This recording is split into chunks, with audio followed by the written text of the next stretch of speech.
What am I? Part 2. The Path Unfolds. Welcome. If you're here, listening to this video, it probably means that you are brave and earnest, if not a bit foolish. The search for the ultimate truth about our existence is not for the faint of heart after all. It requires tremendous persistence and discernment, and of course courage. The type of courage that perhaps only a fool can bring. But take heart. In the words of Dostoevsky, only a fool can become something. In part 1, we made several key discoveries about the nature of our existence. We discovered that we are observers who have no choice but to observe, but that our mind presents to us a world that appears divided and distorted, a world of duality. This division appears to touch everything we see and do, and as such, our mind tends to perceive and categorize all manner of content, physical, emotional, and mental, in terms of polar opposites, 1 or 0, this or that. And yet, we also discovered that this perception is not what we ultimately are. It is the mind and body that divides and distorts. And even though we may strongly identify with these perceptions, they are not us. We are not them. We are instead the watchers of all of this content. We are the as yet unknown ultimate observer. In part 2, we'll explore the ways in which our mind manifests this divided perspective through our language, our thoughts, and our desires. We will also work to create a map that one might use to navigate back to the source, back to reality. Through the power of observation, we will begin to see the various tricks and tactics that our mind uses to not only create, but to keep us identified with a divided world. Empowered with this new insight, we will take a step inward, followed by another, and then another, in order that we might slowly unravel ourselves from all that is seen, both subjectively as well as objectively. The observer and the observed are not one, as we will discover. So, what does a dualistic world even look like? How does it present itself? Let us start by looking at language. We begin by noticing that our physical evaluations, measurements, and descriptions all tend to get polarized, divided into one of two groups, in contrast with their perceived opposites. This includes labels such as light or dark, hot or cold, asleep or awake, fast or slow, short or tall, big or small. The proclivity to divide in this way is especially common when we're speaking informally and looking to provide succinct, yet mostly still accurate descriptions about the phenomenon we're perceiving. That boy over there isn't slightly below the national average for height. He's just short. The girl isn't slowly drifting into a hypnagogic state. She's asleep. Although we may mentally acknowledge that more accurate descriptions probably exist and reside somewhere between these two perceived opposites, exact descriptions aren't usually necessary or even preferred. As long as it's accurate enough, we tend to pick the closest of one of these two opposing descriptions and go with that. It's just simpler. Emotional and aesthetic reactions likewise get divided into such binary descriptions as happy or sad, love or hate, dull or interesting, fun or boring, attractive or ugly, delicious or repulsive. That man, for example, isn't an awkward and tedious conversationalist under specific social situations. He's just boring. The woman doesn't possess a statistically high percentage of body and facial symmetry. She's attractive. Again, simpler. Conceptual dualities, on the other hand, are usually much more complicated and often incorporate a large number of subordinate or ancillary dualities. At the conceptual level, we see multiple dualisms all banding together to represent one side of an issue or another. These types of dualities present themselves in our politics, our religions, our philosophies, and our sciences. It includes such divisions as liberal versus conservative, Democrat versus Republican, capitalism versus socialism, rich versus poor, faith versus reason, evolution versus creation, nature versus nurture, and man versus woman. In order to get a better understanding about how our brain might assemble and manage one of these conceptual dualities, let's look at the topic we call healthcare. At its very core, the word health represents the dualities of pleasure and pain, freedom and constraint, function and dysfunction. To be regarded as healthy, therefore, is to have a body free from pain, is not constrained, and is functioning within normal parameters. We notice that the word health isn't really a thing unto itself, though, as we tend to describe this state in terms of its opposites, as being the absence of those conditions that would remove the capacity for feeling pleasure, that would restrict the full range of expression, and that would inhibit natural functioning. Health, as a concept, therefore gets reduced to a list of negative statements. Not this, and not this. Our own life experience would also suggest that we don't even really notice health until it starts to slip away. Disease, which we identify here as the polar opposite of health, is something we notice immediately, though. In its fullest expression, it is nothing but pain, a complete loss of freedom, and dysfunction.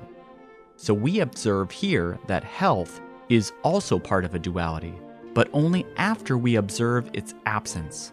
This is an important point that we'll return to again. Add the word care to the word health, and we begin to see the inclusion of any number of additional dualities that help to mold and give this topic its full shape, including, but certainly not limited to, supporting dualities such as the needs of the individual versus that of the collective, rights versus entitlements, pro-life versus pro-choice, free versus expensive, greed versus charity, faith versus reason, life versus death, and finally, good versus evil. We can probably see clearly now how a common expression like healthcare can linguistically consist of a massive number of polarizing ideas, all interconnected with cascading levels of dominance and influence. Were we to try to unpack all of them, we'd likely see this massive tree structure that spreads out in all directions. But why are we looking at this? And what exactly have we discovered here? Well, for starters, we definitely observe a progression of complexity as we move from simple, relatively easy to understand dualities, such as light and dark, hot and cold, to progressively more complex, conceptual dualities like faith versus reason and health versus disease. This escalation of complexity doesn't stop here, though, but continues upward to extremely abstract concepts that take us to the very edge of our understanding of this domain, such as life versus death, thought versus no thought, and existence versus non-existence. We also observe that as the complexity increases and the subject matter incorporates more emotion, more mental energy, the duality becomes increasingly adversarial. We migrate from either-or statements like hot or cold, short or tall, to more competitive and combative statements like pro-life versus pro-choice, liberal versus conservative, nature versus nurture. We see that with this additional complexity comes tremendous power too, which we observe as tension, manifesting as opposing mental positions that our mind has created. This tension has the power to motivate us to high levels of mental activity and action, both constructive as well as destructive. Curiously, we observe that some dualities don't seem to really exist, at least not in the way that our language would suggest that they do. They're like phantoms that only become visible under specific conditions. They require a specific frame or context in order to exist. Short and tall, for example, only mean something in the context of human height if those differences actually exist amongst a given group of people. Remove the difference, and that specific duality collapses within that given frame. Other dualities only represent the absence of something. Darkness, as a thing unto itself, for example, doesn't really exist, as it's only the absence of light. The word darkness is a linguistic convenience only, while still other dualities only exist if maintained from a neutral position. Excessive pleasure, for example, may paradoxically result in the diminishment of all pleasure, or even its opposite, pain. Excessive pain, too much pain in fact, can actually result in unconsciousness, the absence of both pain and pleasure. One must maintain some sort of homeostasis in order to continue perceiving both. The last conclusion that we can draw at this time is that some dualities don't make themselves known to us until we become aware of their absence. We don't notice free until we have to start paying for it. We don't notice our health until we get sick. At this point, one may be starting to get a sense that this framework that our brain is constructed is a lot less stable and solid than was originally anticipated. We're beginning to see some holes in the program. It would appear that the perceptual gaps were actually filled in, if only to provide us with a sense of continuity, along with the illusion of a consistent and predictable world. Given the sheer volume of input that we receive, however, it does seem sensible to conclude that this sorting and categorizing technique that we call duality serves as a sort of simplified, computer desktop version of reality that seemingly glosses over a lot of the inconsistencies and extraneous data in order to make our life much easier to manage. This comes at a heavy price, though, as we see that this program consumes a tremendous amount of our energy, inclines us towards easier but incomplete or inaccurate conclusions, and also turns the perceptual resolution on our life down by quite a bit.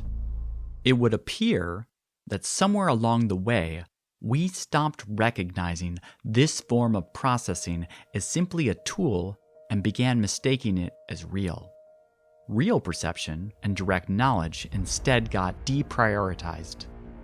As history would suggest, we've been aware of the deprioritization for some time now.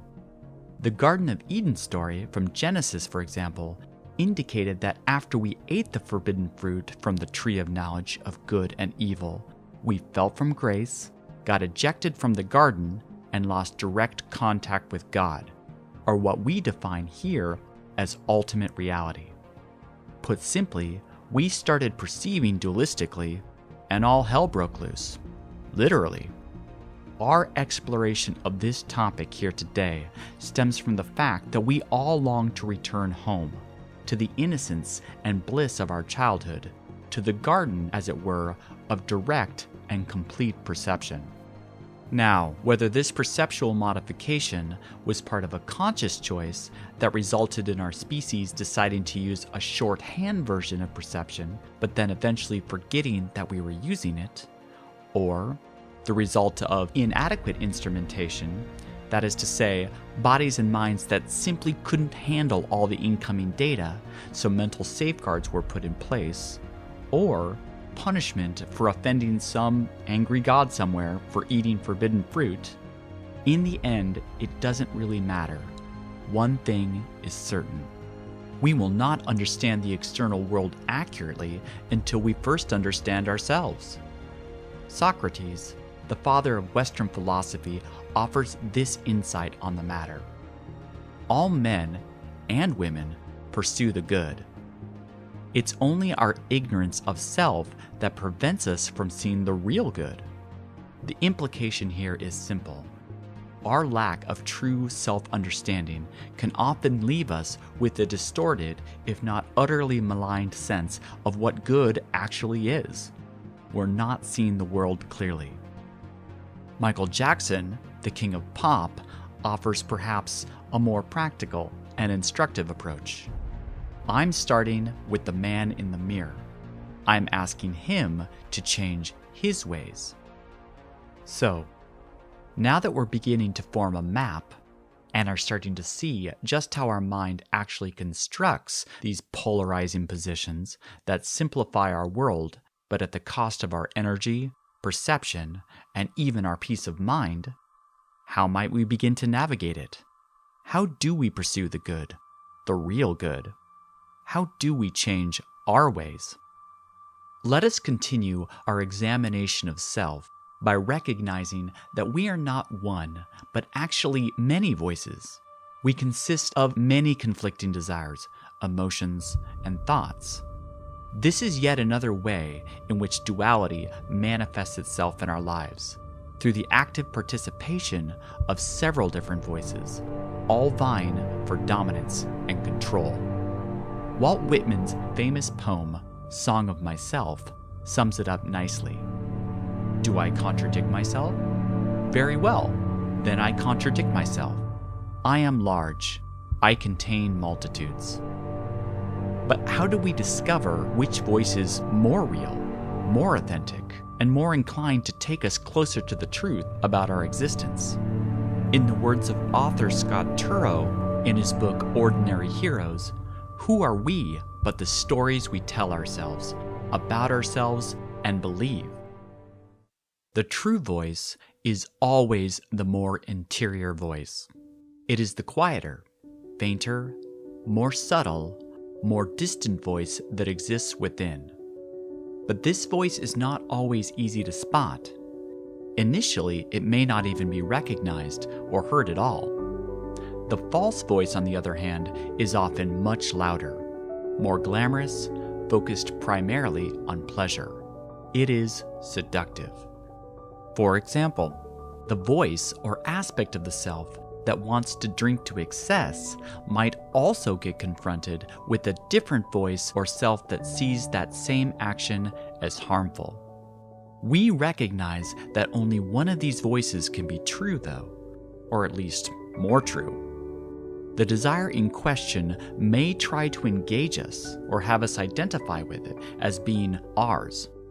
However, should this desire damage our health, interfere with our relationships, or cause us to become incarcerated, we may discover very quickly that we now identify with another set of desires, such as those for peace, health, or freedom. When this moment occurs, we often divorce ourselves entirely from the initial desire that would harm us and label it as not us. But this is a curious development, wouldn't you say? One moment it was our desire and part of our will, our identity. We saw it as us. The next moment, we're relabeling it as a bad habit at best, or a disease at worst. We no longer see it as part of our identity. So what's going on? We have now made another discovery about the nature of perception. We do not see duality within behavior and belief until it emerges as a collision between two conflicting desires, two clashing ideas or voices. This is why crisis can often help facilitate an expansion of consciousness, of understanding, especially if we set our sights on improving and knowing ourselves more. The crisis is the collision, but once we see and experience the collision, it now becomes part of our field of view. It has become observable. We retreat a step back from the fray, and for a limited time, we see both. the desire for something, and the desire against. From this new vantage point, we begin to watch this battle for our energy take place, and we notice that we're acting. We see ourselves taking steps to manage and regulate this energy, and note that this process is largely happening on its own. We have discovered our conscience, which we label here the body observer. The body observer is like a program, albeit a very intricate one.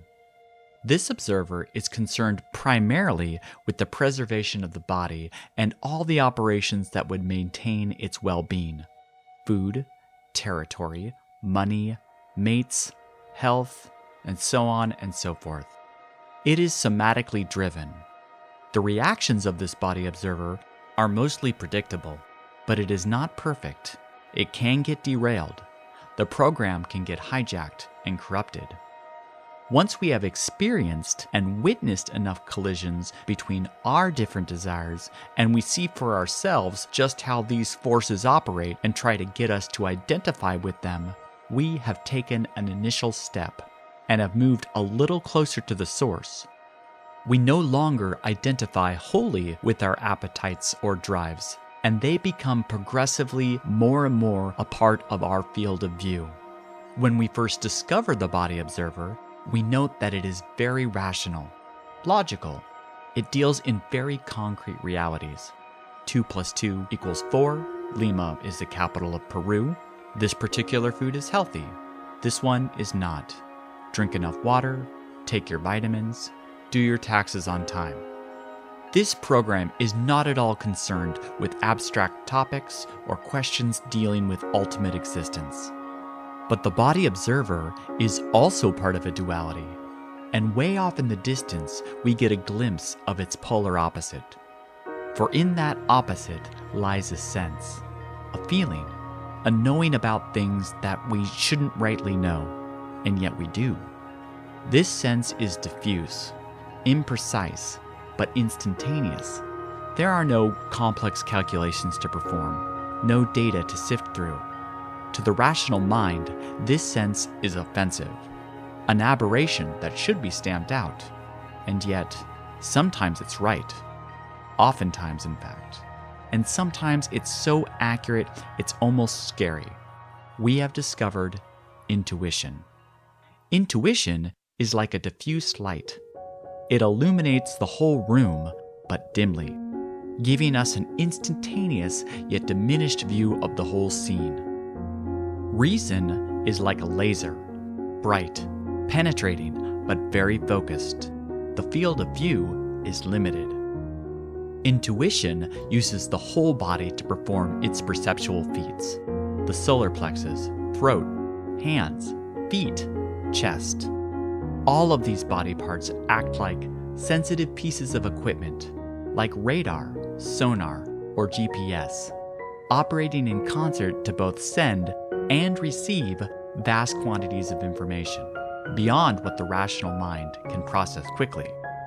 To the trained observer, one can begin to monitor these various body parts in order to receive subtle impressions, images, words, feelings.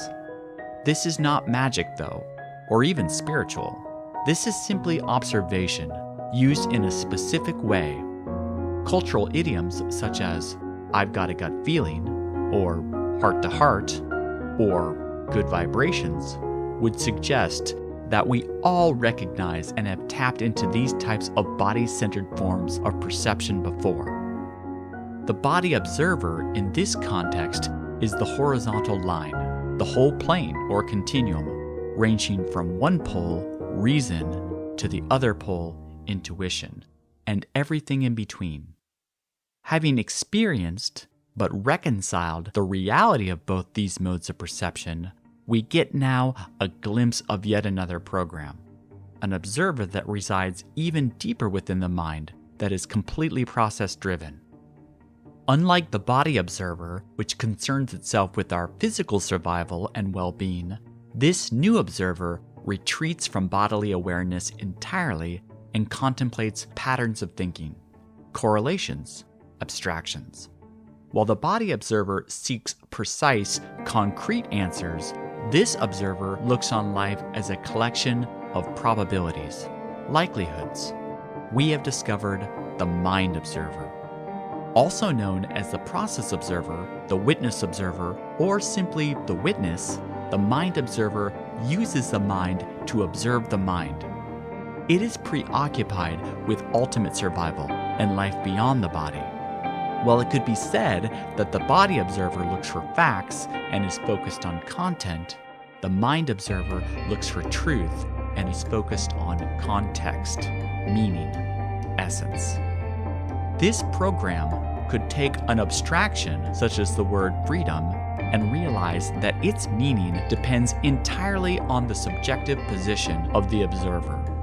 This discovery may lead to several conclusions. 1. That freedom as an idea only exists in relationship to its perceived opposite, constraint or captivity. 2. That ultimate freedom is divinity, and that true liberation only exists after identification with the body has been dropped. Or 3. That the concept that we call freedom doesn't actually have any meaning unto itself. The extraordinary thing is that to the mind observer, all of these different conclusions are valid. Using the mind to observe the mind, we discover that intense pattern observation eventually leads to a state of extreme confusion and disorientation, as we must eventually concede that several different points of view exist, and yet all of them are valid, depending on the position of the observer. With this insight, we bring into our field of view a different type of conflict. If different points of observation could all be said to be true, but that which is being observed appears to change, depending on one's point of perspective, does an objective world even exist? Which view is most valid? It's as if we have 100 different cameras all looking at the same object. They're all slightly different cameras with different lenses and filters. They've all been placed in different positions in relationship to the object. Some are near, some are far. Some are looking from beneath the surface of the water, while others are looking from a couple miles up. A few are even looking from space. But which view can be said to be more valid? All of them? None of them? Whatever one you choose? Can one view be said to be superior to that of another? These questions continue to drive more questions, and from this new vantage point, all physical and mental evidence that would suggest that an objective world does exist gets put into jeopardy. The mind can no longer be trusted completely, and the world begins to come apart at the seams. Chaos ensues. Just like in physics, where we learn that the motion of an object is perceived differently in one frame of reference compared to that of another, we also start to discover that consciousness abides by similar rules. Not only do each of us observe a different world given the motion of our consciousness, but the attributes, qualities, and characteristics of that world start to change as well, depending on the state of the observer. We're not just operating in different space-time frames of reference, as Einstein's theory of relativity would demonstrate. We're operating in different perceptual realities as well, with slightly different rules and possibilities for each. Now, the perceptual differences that exist between these different realities may be so minute initially as to be practically unrecognizable. And for the vast majority of us, it may never even be a consideration that's taken seriously.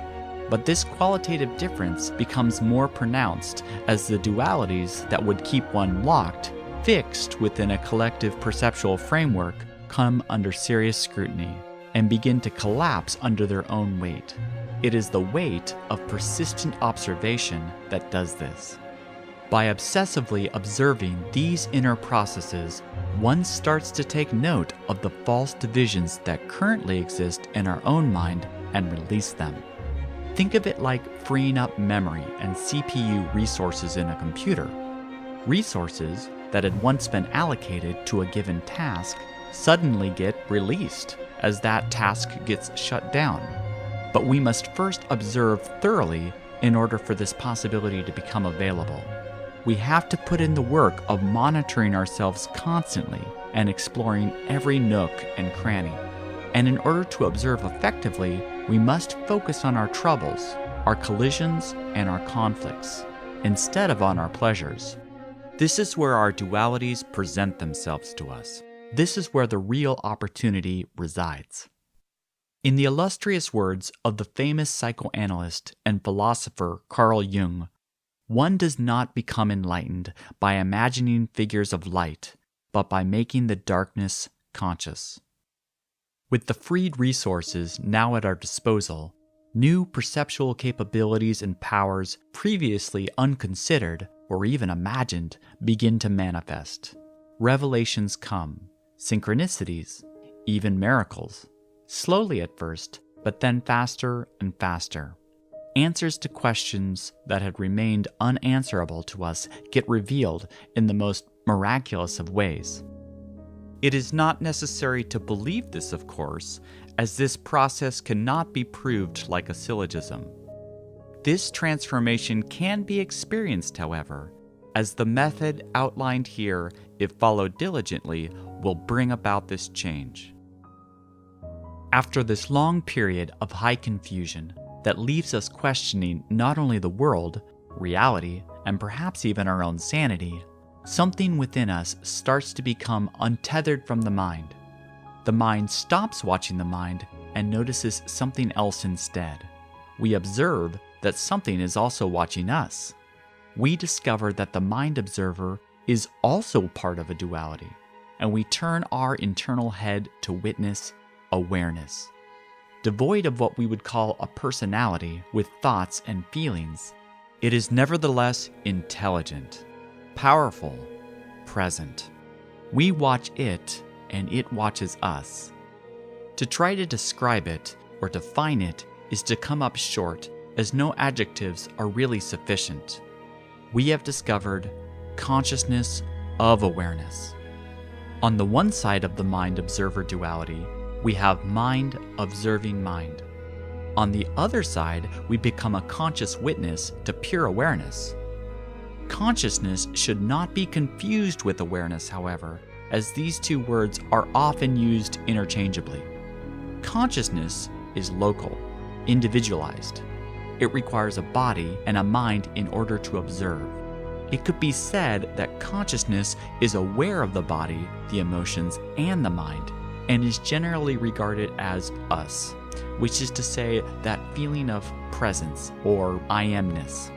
Locating our own consciousness is perhaps the easiest thing in the world to do, but perhaps the hardest thing to remain fixed on, for our attention is constantly being drawn away from it. One useful method available to detect our own pure sense of I-ness is to monitor the 5 to 10 seconds after we wake up. During this time, we are present, aware of our sense of existence, our sense of I am, and yet all the other programs haven't turned on yet. The internal monologue hasn't started speaking, we haven't started feeling or recalling. The window is very short though, but with patience and a strong intention to monitor ourselves, we can get a very clear glimpse.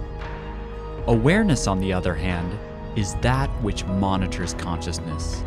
It is non-local, everywhere, and yet nowhere. There is nothing behind it, and nothing can divide it. It is permanent. It is what we really are. Once we become consciously aware of awareness itself, we are getting very close to the source. It is as if we have arrived at the front foyer, the antechamber that leads to the final observer, the absolute state. From here, we start getting glimpses of the being observer. But we also recognize that we have one final, yet significant division to surrender, one final triangulation to complete between the mind and awareness before our journey is over. We still have yet to become a complete human being, though. A human desiring, yes. A human sensing, yes.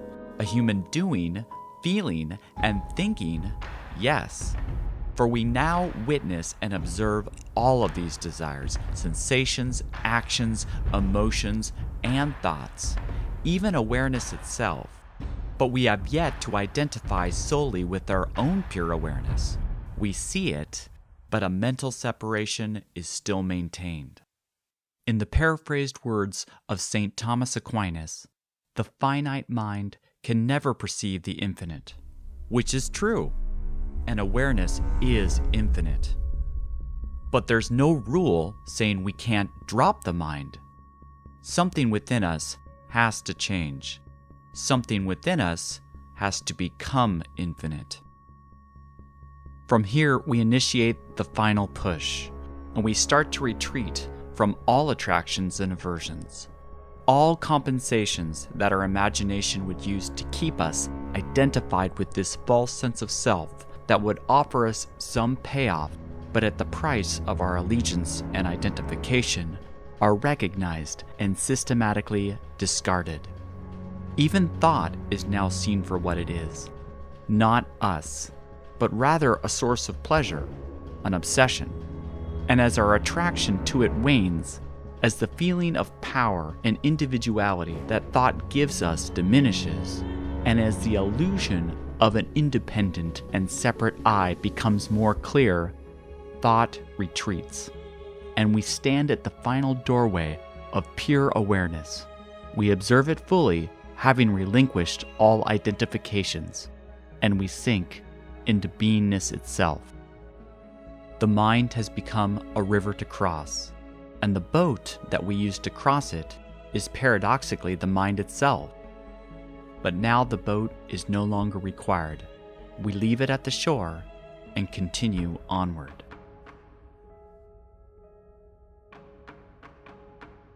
For through the eye of a needle we must travel, for we must become small and light as a feather by dismantling all the mental divisions, attractions, and aversions that would keep us identified with a large but false sense of self. Between the raindrops we must dance, by gracefully stepping through our thoughts, by moving above them or below them to discover the silence within. Upon the fiery doorsteps of hell, we must urinate in giddy defiance, by having the courage and tenacity to examine and explore our troubles, our collisions, and conflicts, and to persist despite the pain it might bring. Yet run screaming from the sweet words of angels who would seek to flatter and emoliate us, by not acquiescing to pleasure and vanity that promises to keep us sedate and happy, but at the cost of our freedom, bound to a fantasy world that does not exist. We must use paradox to defeat paradox, to discover that sometimes the course back to our higher self leads us down roads that seem contradictory, and to use the drives and desires that would normally use us against themselves, so that we might gain our independence. And use nonsense to discover sense, by no longer constantly projecting our own logic and sense onto the world. We invite the possibility of a higher truth to make itself known. With the terrible fury, we must draw back Sagittarian's bow, by gathering all of our forces and putting all of our energy and effort behind this quest. Aiming our arrow at impossible dreams, we state our intention, our desire to understand the highest truth about our own existence. What are we? Never to release until the journey is complete. Our word is our bond. It is our covenant with ourselves and whatever else may be listening. Whatever it takes, however long it takes, we are committed to the end.